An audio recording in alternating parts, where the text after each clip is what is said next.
이어져 온 사회적 거리두기가 다음 주부터 모두 해제됩니다. 코로나19 감염병 등급도 2급으로 완화될 예정이지만 마스크 착용 의무는 당분간 그대로 유지됩니다. 이정식 고용노동부 장관 후보자가 고용부 산하기관에 재직할 당시 고용부로부터 해임 요청을 받았던 것으로 KBS 취재 결과 확인됐습니다. 6가지 비위가 감사에서 적발됐는데 김영란법 위반 등 개인 비위도 있었습니다. 민주당이 당론 채택 사흘 만에 검찰 수사권 폐지 법안을 국회에 제출했습니다. 김호수 검찰총장은 자신을 먼저 탄핵하라며 반발했고 국민의힘은 문재인 대통령이 거부권을 행사해야 한다고 압박했습니다. 정부가 오늘 환태평양 경제 동반자 협정 CPTPP 가입을 의결했습니다. 수출 증가 등 경제적 효과가 기대되지만 농축수산업에 대한 개방 요구도 거셀 것으로 보여 최종 가입까지 적잖은 진통도 우려됩니다.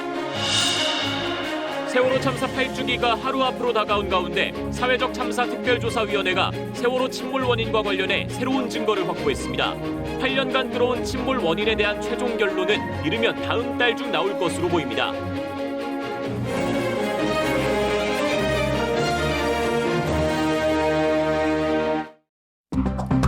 민주당이 검찰 수사권 폐지, 이른바 검수완박 관련 법안을 발의했습니다. 법안 처리에 반대하는 국민의힘은 국민의 이해를 구하지 않고 일방적으로 처리해서는 안 된다며 문재인 대통령에게 거부권 행사를 요청했습니다.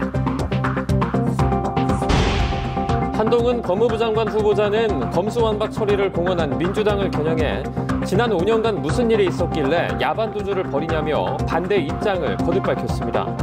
김호수 검찰총장은 이틀째 국회를 찾아 검수완박 입법에 앞서 자신을 먼저 탄핵하라는 작심 발언을 쏟아냈습니다.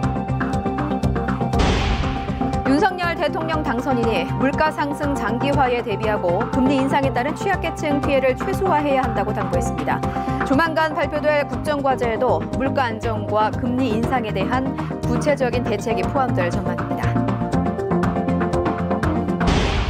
이른바 아파찬스 의혹이 불거진 정호영 보건복지부 장관 후보자와 관련해 민주당이 아들의 병역 특례 의혹 등 추가 의혹을 제기하며 공세를 이어갔습니다.